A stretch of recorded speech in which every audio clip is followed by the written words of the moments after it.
లైంగిక వేధింపుల కేసులో తాను నిందితుడిని మాత్రమేనన్నారు కొరియోగ్రాఫర్ జానీ మాస్టర్. తాను ఎలాంటి తప్పు చేయలేదని చెప్పారు. ఇక కోర్టుపై తనకు పూర్తి గౌరవం ఉందన్న జానీ మాస్టర్ నిర్దోషిగా బయటకు వస్తారని చెప్పారు. వేధింపుల కేసులో ఇప్పటికే అరెస్టైన జానీ మాస్టర్ బెయిల్పై రిలీజ్ అయ్యారు. స్క్రోల్ అవుతుందో అట్లన్నిటికీ నా తరపు నుంచి ఒకే ఒక సమాధానం.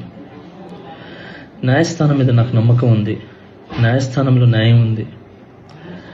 ఆ న్యాయం ఉంది కాబట్టి ఈరోజు నేను నలుగురితో పని చేసుకుంటున్నాను. బయటకు వచ్చి నలుగురితో హ్యాపీగా ఉన్నాను. నా ఫ్యామిలీతో చాలా హ్యాపీగా ఉన్నాను. నా మనసుకు తెలుసు ఏం జరిగిందని. ఆ దేవుడికి తెలుసు, నా అంతరాత్మకు తెలుసు.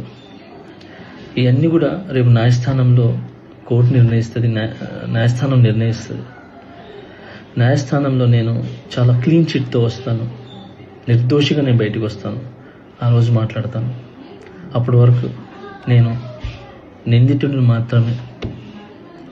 సో నేను ఓన్లీ నిందితుడిని మాత్రమే. ఈ ప్రేమ నాకు ఎప్పుడు ఇలానే ఉండాలి, ఇలానే ఉంటుంది. నాకు తెలిసింది ఒకటేనండి, నాకు వచ్చిన పనితో బాగా కష్టపడటం, ఎంటర్టైన్ చేయటం. సో నేను ఎప్పుడు నా పనితో, నాకు వచ్చే విద్యతో మిమ్మల్ని అలరించడానికి మీ ముందుంటాను. మిమ్మల్ని అలరించడానికి కష్టపడతాను. సో ఈరోజు నేను ఇక్కడ ఏదున్నా కూడా ఈ పొజిషన్లో అదంతా మీ బ్లెస్సింగ్ వల్లే, మీ యొక్క ప్రేమ వల్లే.